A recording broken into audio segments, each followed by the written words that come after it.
Hello and welcome to the studio. So in this film I'm going to print the first of my Mokulito blocks, and I'm going to show you how to do that in a moment.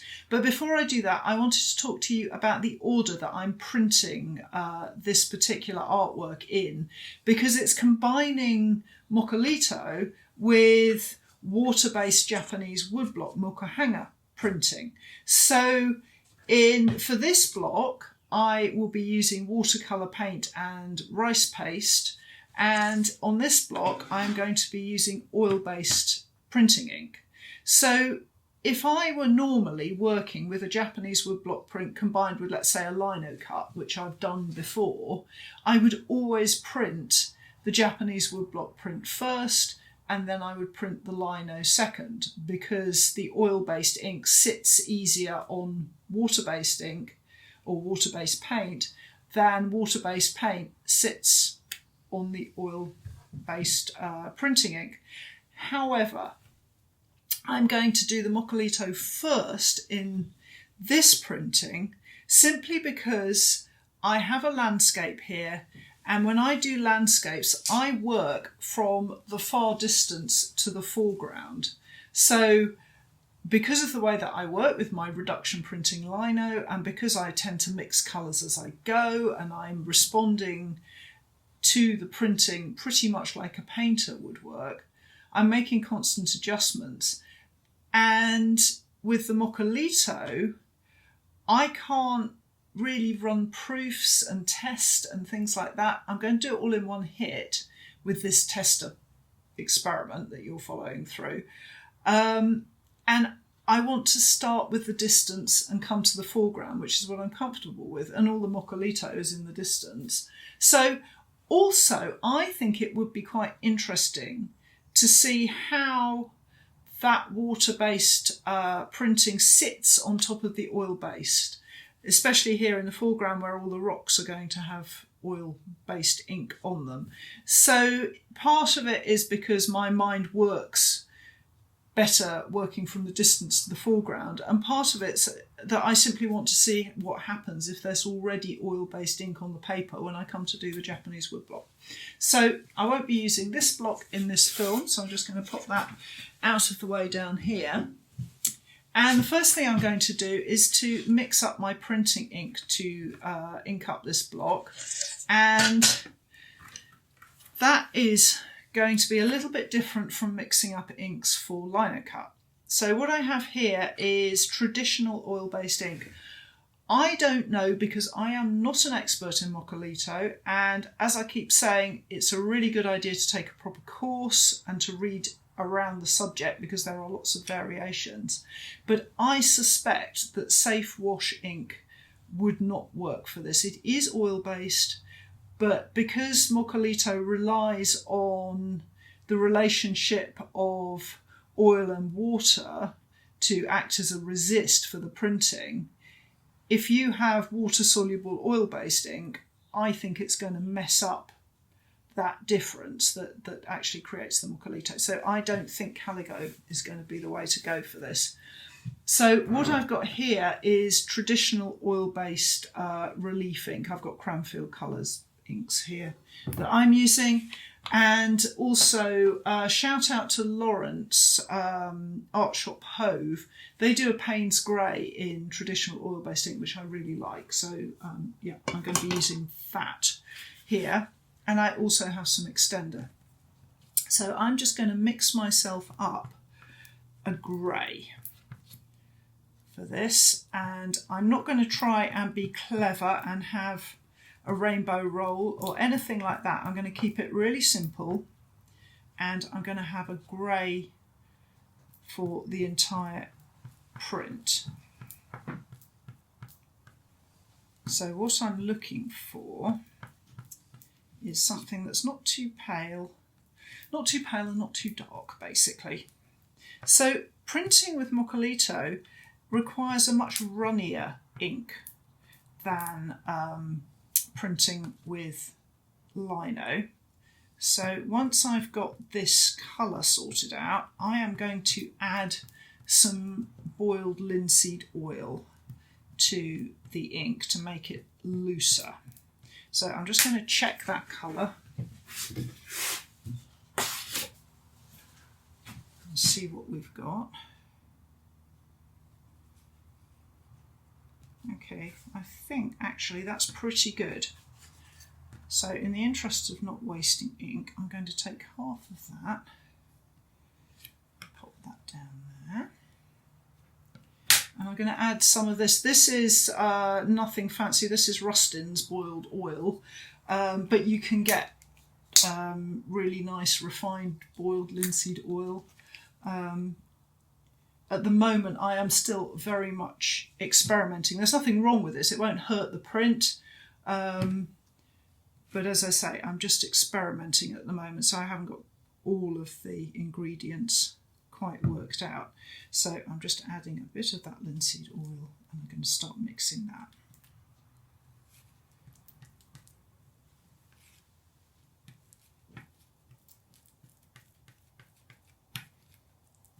And what I'm looking for is a sort of runny ink.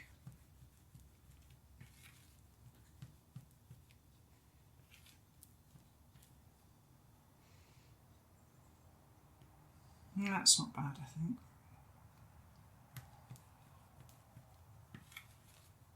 Okay, so now I've got my ink nice and runny, I'm going to be using, I'm not going to use one of my traditional rollers with it. What I'm going to use is a decorator's roller. So this is the kind of roller that you would use for doing gloss paint, nice sort of spongy roller. And these have been living in our shed for years. I did a big public art project in enamel many years ago, and I painted a mural in vitreous enamel that was about 5 meters high and about 70 meters long. There were two of them actually, so 140 meters long, and I did it all with these little rollers. So we had this stock of rollers in the shed, so I'm going to be using one of those. So now that I've got the ink ready, I'm going to prepare the block for printing, and I'm doing it in this order because once that block has been prepared to print, I need to get on and print. So I'm going to do that next. So now I have got my ink ready to go. I need to get my block ready to go. This is the first block, the paler block, and at the moment what it has on it is the drawing in carbon from carbon paper. And if you've been following my films, you'll have seen me preparing a block. But let me just remind you that we're looking for greasy substances here to work on the block, and there are numerous things that you can use to create a Mokulito block. I am just skimming the surface with my carbon paper and my bitumen paint, so I really urge you to experiment. So we've got carbon and we've got bitumen, and what you can't see is that there's also the layer of gum arabic on it. And that gum arabic is going to work to change this into a lithography plate. So the gum arabic has dried. It's actually, I've given this overnight. Ideally you need to leave the block overnight or even longer for this process. Don't put gum arabic on and then wash it off immediately, because that won't work. So the first thing I need to do is wash the gum arabic off. So I don't have any running water here in my studio, so I am just going to use a bowl here, but it is important to get all of the gum arabic off the block. So I'm just going to ensure that I do that. Now you remember, if you've seen the other films, I do hope you have, that I was very careful not to get any fingerprints on the block when I was drawing the carbon on and putting the bitumen on, so that I didn't make any greasy marks. Now it's not so important. And I'm just going to wash, and what I'm trying to do is get rid of that gum arabic and make sure there's none left. But I'm also trying not to totally saturate the plywood, because I still need to fit it into the registration for printing, so I'm trying not to make it warp.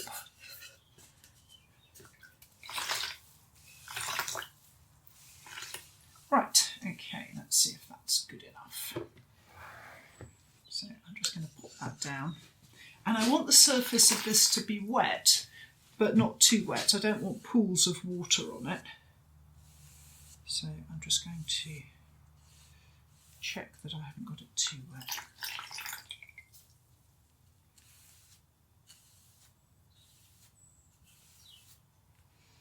Okay, and now that's done, I need to ink it up. And it's really important that the block doesn't dry out. I'm going to pop gloves on because I want to try and keep my hands as clean as possible. I can guarantee you that I won't manage to do the putting the gloves on bit later on. I will forget. So now I've got my ink and I'm going with the wood grain and I'm going to start applying that ink. And it's very disconcerting at first because it doesn't really look like anything is happening.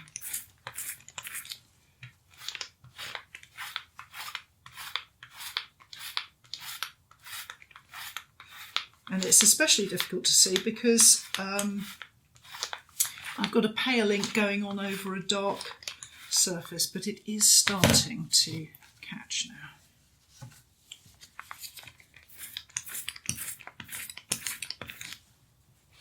So I'm being quite swift with the inking up, but I'm using fairly firm strokes.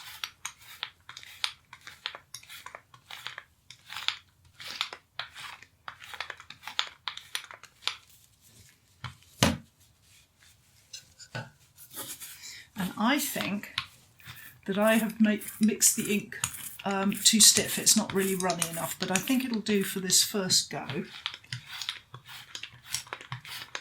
Now it's starting to, hopefully you can see that now it is starting to take the ink.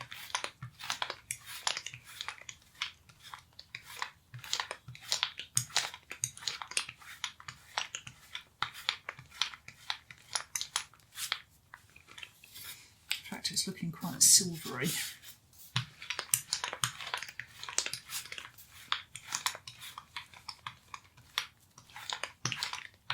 So I think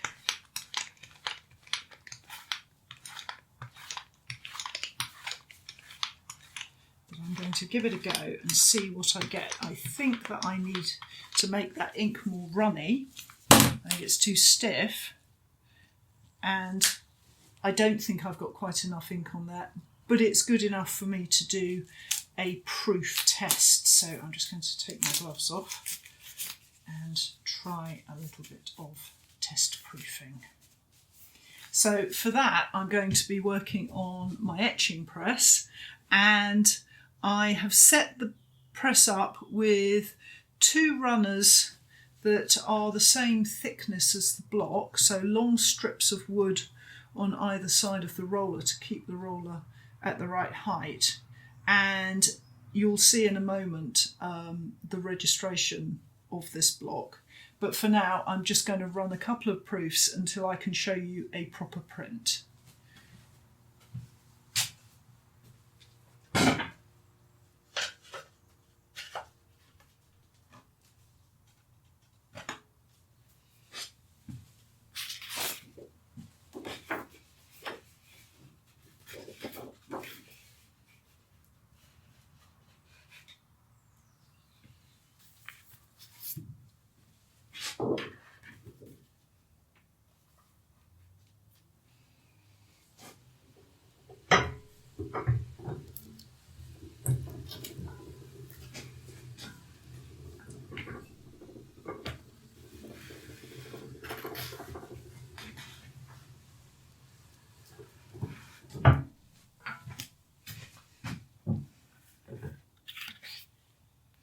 So I have run some proofs off camera to save you the boredom, and first few were rubbish and I had to change the ink slightly. So what I have done is I've made the ink darker, but I also added more oil to it because, as I suspected, it was too stiff. So it's now really soft and liquid.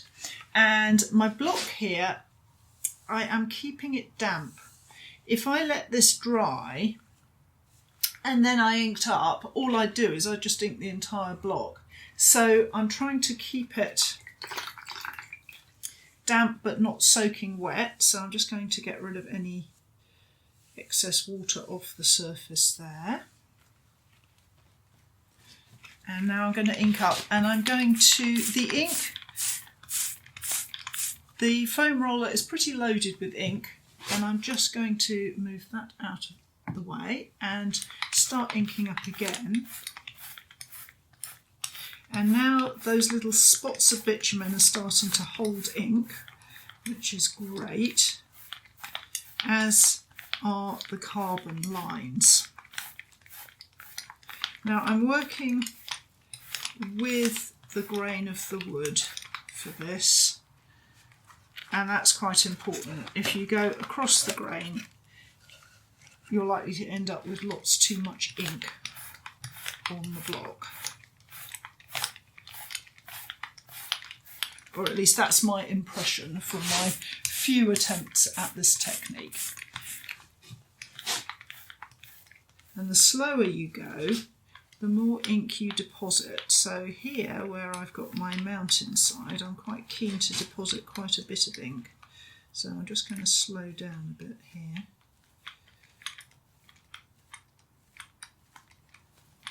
And let that settle. Now this is going to give me a very different effect from the usual sort of precision of my printmaking, my lino cut printmaking. It's a much more kind of graphic, drawn feeling, so more like a pencil sketch or something like that. So slightly different vibe to it. Okay, I think I'm probably there now. And what I'm going to do is just use a sponge to get rid of, I've got quite a lot of ink building up here where the water is. Now I don't mind some ink in the water, that's no problem. This is, when I say in the water, I mean in the part of the print that's the lake where the hills are coming down to. But I can get rid of a little bit. I've got a sponge here, clean sponge, and I'm just going to drip a little water there, and that's just going to float off some of the excess ink so I can get rid of it. As I say, I'm not that fussed about having ink there, but you can use this technique to just drip water and run off some of the excess. In this particular design, it's not really something I need to do, but it's something you can do if you want to. So now I've got that right, I'm going to put that into the registration that we've devised for this particular print, which is very, very simple. It's basically just that I'm going to pop it back into a hole. Now it's getting increasingly tight to do this, but I think I can manage. Just put that back down. There we go. So this is fitting back into the piece of plywood that it's been cut out of. And I also have used stick-on kentos to provide a registration. You'll see when it comes out the other end. So in this folder here, I've got my damp paper, and hopefully you will have watched the film about damping paper. So this is BFK Reeves printmaking paper, and there is one sheet of Yoshino handmade washi, but I'm saving that for the moment. I'm just going to go with the Reeves until we know where we are with this print. So here is my paper, and that is damp, and I'm just checking which side I want to use. So I'm going to pop it into the kento, just as though I were making a Japanese woodblock print. And then I'm going to put a layer of plastic over the top and put it through the press. And the press is adjusted so it's not putting massive pressure on, it's just connecting with that paper and putting a reasonable amount of pressure on, not the masses.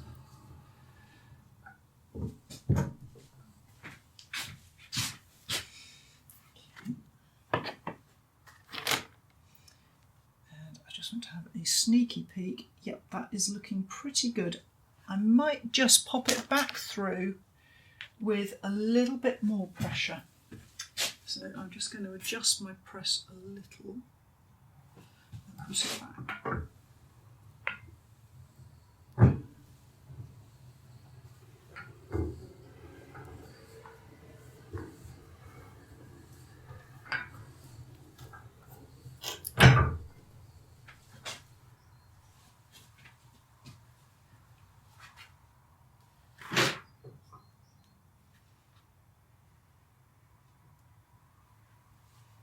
Okay. So now I can show you that what I've got here is early days still, but it's picking up the speckles really nicely and the linear foreground. Now remember that there are other plates to go on top of this, so if it looks a bit wishy-washy, bear in mind that there are going to be darker plates going on, the darker Mokulito plate on the background, and the Japanese woodblock prints providing the colour and depth in the foreground. So I'm going to pop that one away. And I'm just going to stack them one on top of the other. Again, normally with Mokulito, it's one hit. And while I'm talking to you, I need to make sure this plate stays wet. So forgive me, I'm just going to pop this out and bring it over here and keep it damp while I talk to you. So normally in Mokulito, you don't get multiple layers. To my understanding, you know, there may well be people out there who do multiple layers in Mokulito. But normally I tend to think of Mokulito as being like one hit to take the entire print. So with this print here, it's a little bit unusual that I'm doing registration and I'm doing lots of layers.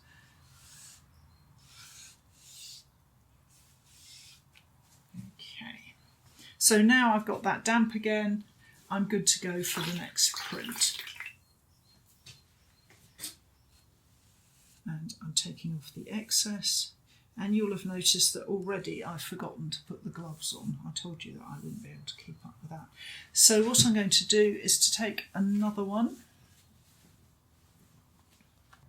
to see if that does it.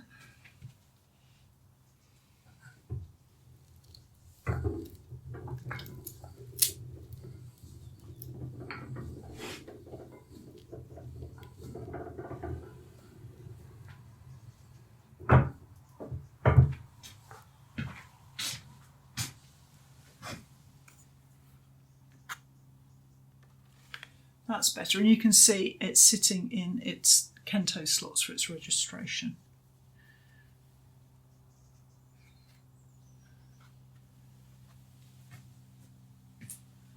Okay, and I'm happy with this bit here.